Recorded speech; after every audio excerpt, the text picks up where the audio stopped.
పెళ్ళైనా పండగైనా వేడుక ఏదైనా పట్టుచీరల ప్రత్యేక వేదిక వారాహి సిల్క్స్. ఆంధ్రప్రదేశ్ మద్యం కుంభకోణంలో కీలక పరిణామం చోటు చేసుకుంది. జగన్మోహన్ రెడ్డి గారికి అత్యంత సన్నిహితులు వైసీపీ మాజీ ఎమ్మెల్యే చెవిరెడ్డి భాస్కర్ రెడ్డిని బెంగళూరు ఎయిర్పోర్ట్లో అరెస్ట్ చేసినటువంటి పరిస్థితుంది. ఏదైతే మద్యం కుంభకోణంలో దోచేసిన సొత్తంతా కలెక్షన్ పాయింట్లకు చేర్చడంలో రాజకేశిరెడ్డి నుంచి తీసుకున్నటువంటి ఆ సొమ్మంతా కూడా కలెక్షన్ పాయింట్లు ఎక్కడ మనం పెట్టాలి, ఎక్కడ దాచాలి, ఇది మొత్తం కూడా జగన్మోహన్ రెడ్డి గారి డైరెక్షన్ మేరకు చెవిరెడ్డి భాస్కర్ రెడ్డి నడుచుకున్న పరిస్థితుంది. సో అరెస్టులు వరుసగా జరుగుతూ ఉన్నాయి. 7 అరెస్ట్ అయ్యారు. ఇక రేపు మాపో చెవిరెడ్డి భాస్కర్ రెడ్డిని అరెస్ట్ చేస్తారు అన్న ప్రచారం ఉంది. ఈ నేపథ్యంలోనే సిట్ అధికారుల కళ్ళుగప్పి తప్పించుకునే ప్రయత్నం చేస్తున్నటువంటి క్రమంలో చెవిరెడ్డి భాస్కర్ రెడ్డి అరెస్ట్ చేశారు. చెవిరెడ్డి భాస్కర్ రెడ్డి ఇతని బాల్యమిత్రుడు, మద్యం కుంభకోణంలో A38గా ఉన్నటువంటి వెంకటేశ్వర నాయుడు చెవిరెడ్డి బాల్యమిత్రుడు, ఇద్దరిని కూడా బెంగళూరు ఎయిర్పోర్ట్లో అరెస్ట్ చేసినటువంటి పరిస్థితుంది. సో వీళ్ళకి అర్థమైపోయింది, ఇక అరెస్ట్ చేసేస్తారు, పోలీసులకు మొత్తం తెలిసిపోయింది. సిట్ అధికారుల దర్యాప్తులో మనకు సంబంధించిన ఆధారాలన్నీ కూడా తెలిసిపోయినాయి, మనం దొరికిపోయాం, మనం తప్పించుకుని వెళ్ళిపోవాలి, పారిపోవాలని చెప్పి ప్లాన్ చేసుకున్నారు. బెంగళూరు ఎయిర్పోర్ట్ నుంచి డైరెక్ట్ శ్రీలంకకి వెళ్ళిపోయే ప్రయత్నం చేశారు. అక్కడ బెంగళూరు ఎయిర్పోర్టే కాదండి, దేశం మొత్తం ఎయిర్పోర్ట్స్కి, నౌకాశ్రయాలకి సిట్ అధికారులు సమాచారం ఇచ్చేశారు. ఈ మద్యం కుంభకోణంలో ఆరోపణలు ఉన్నటువంటి వ్యక్తులు ఎవరైతే ఉన్నారో వాళ్ళందరూ లిస్టు ఒకటి రెడీ చేసి అన్ని ఎయిర్పోర్ట్లకి పంపించేశారు.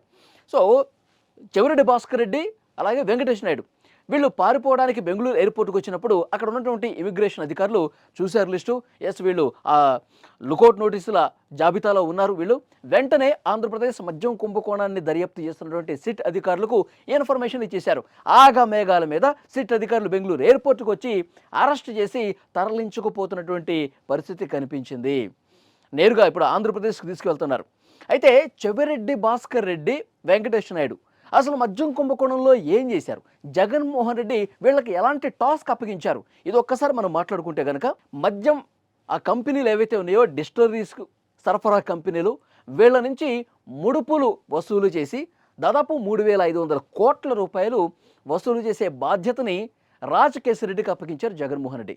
మరి రాజకేశిరెడ్డి దగ్గర నుంచి ఆ తీసుకున్నటువంటి డబ్బులు, రాజకేశిరెడ్డి నుంచి తీసుకున్నటువంటి ఆ సొత్తంతా కూడా ఎక్కడ దాయాలి, ఆంధ్రప్రదేశ్లో ఎక్కడెక్కడ పెట్టాలి, ఈ టాస్క్ అప్పగించింది మాత్రం చెవిరెడ్డి భాస్కర్ రెడ్డి అండ్ వెంకటేష్ నాయుడు, చెవిరెడ్డి ఫ్రెండ్ అనమాట. సో డెఫినెట్గా ఇక్కడ ఏం కనిపిస్తుందంటే ఎన్నికల్లో గెలవటం కోసం ఈ మద్యం కుంభకోణం ద్వారా తీసుకొచ్చినటువంటి సొమ్ముని ఎలక్షన్ టైంలో ఓటర్లకి పంచి పెట్టడానికి ప్లాన్ చేశారు.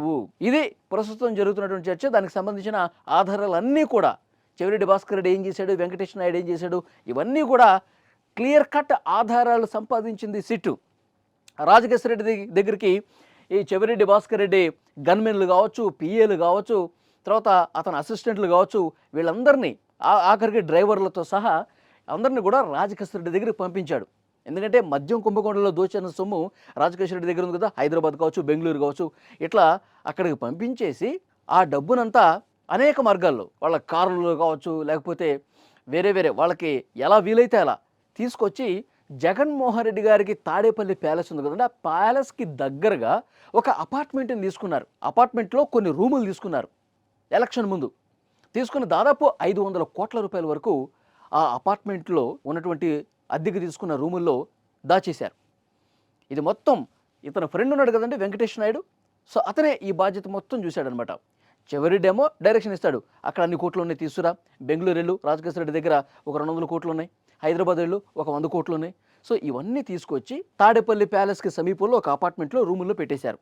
ఎలక్షన్ టైంలో ఏ నియోజకవర్గంలో మనం వీకున్నాం, ఏ నియోజకవర్గంలో ఏ అభ్యర్థికి ఇవ్వాలి, ఇది మొత్తం ఒక ప్లాన్ గీసేసి ఈ మద్యం కుంభకోణంలో దోచుకున్న సొమ్మంతా కూడా ఎన్నికల్లో పంచిపెట్టిన పరిస్థితుంది. సో చాలా క్లియర్గా ఆధారాలు కూడా సిట్ అధికారులు సంపాదించారు. డెఫినెట్గా ఇంకొక విషయం ఏంటంటే చెవిరెడ్డి భాస్కర్ రెడ్డి కుమారుడు మోహిత్ రెడ్డి కూడా రేపు మాప అరెస్ట్ కాబోతున్నాడు. అతను కూడా నిందితుడిగా ఉన్నాడు. ఎందుకంటే తుడా వెహికల్స్ని పంపించారంట. తిరుపతి అర్బన్ డెవలప్మెంట్ అథారిటీకి సంబంధించినటువంటి వెహికల్స్ని ఈ డబ్బు తరలింపు కోసం వాడుకున్నారు. తర్వాత చెవిరెడ్డి మోహిత్ రెడ్డి కూడా ఎన్నికల్లో డబ్బులు పంచిపెట్టాడు, ఆ డబ్బులు మద్యం కుంభకోణంలో దోచేసినవి. సో డెఫినెట్గా ఈ ఆధారాలన్నీ కూడా దొరికినాయి. రేపో మాపో వీళ్ళని అరెస్ట్ చేసి వీళ్ళని కస్టడీలోకి తీసుకొని విచారించేటప్పుడు ఎవరి ఆదేశాల ప్రకారం మీరు ఈ సొమ్మంతా ఎన్నికల్లో ఖర్చు పెట్టారన్నది కూడా బయట పెట్టేస్తారు. మరి జగన్మోహన్ రెడ్డి గారు చెప్తేనే కదా చేసేది. జగన్మోహన్ రెడ్డి గారి పేరు చాలా వాటిల్లో వచ్చింది. ఇంతకుముందు 7 నిందితులు అరెస్ట్ అయ్యారు. వాళ్ళు కూడా కస్టడీలో జగన్మోహన్ రెడ్డి గారి పేరు చెప్పారు. ముఖ్యంగా రాజకేశ్వర రెడ్డి మొత్తం కక్కేశాడు. జగన్మోహన్ రెడ్డి గారు చెప్తేనే మేము చేశాం, జగన్మోహన్ రెడ్డి గారు చెప్తేనే ఆ డబ్బులు మేము తీసుకొచ్చాం. ఇవి కూడా త్వరలోనే బయటకు వచ్చే అవకాశం కనిపిస్తుంది. సో డెఫినెట్గా లిక్కర్ కుంభకోణానికి సంబంధించి ఆంధ్రప్రదేశ్లో పెద్ద ఎత్తున జరిగింది. ఢిల్లీలో జరిగింది చిన్న నీటి బొట్టు మాత్రమే. ఆంధ్రప్రదేశ్లో ఒక పెద్ద మహాసముద్రం లాంటి కుంభకోణం జరిగింది. వేల కోట్ల రూపాయలు దేశం దాటించేశారు. ఇది కదా పార్లమెంట్లో చాలా స్పష్టంగా లావు శ్రీకృష్ణదేవరాయలు తెలుగుదేశం పార్టీ ఎంపీ కూడా చెప్పిన పరిస్థితి ఉంది. కాబట్టి ఈ పెద్ద కుంభకోణానికి సంబంధించి దోచేసిన సొమ్ము ఎక్కడెక్కడ ఖర్చు పెట్టేశారు, ఎక్కడెక్కడ పెట్టుబడి పెట్టారు, ఇవన్నీ కూడా ఆధారాలతో సహా సిట్ సేకరించింది. చెవిరెడ్డి భాస్కర్ రెడ్డితో, వెంకటేష్ నాయుడుతో ఈ అరెస్టులు ఆగవు. ఇంకా చాలామంది అరెస్టులు జరగబోతున్నాయి. సో అసలు సూత్రధారి బిగ్ బాస్ కింగ్ పిన్ అతని అరెస్టు కూడా అతి త్వరలోనే జరగబోతుంది. సో దానికి రూట్ మ్యాప్ లాగా వీళ్ళందరూ అరెస్టులు జరుగుతున్నటువంటి పరిస్థితి ఉంది.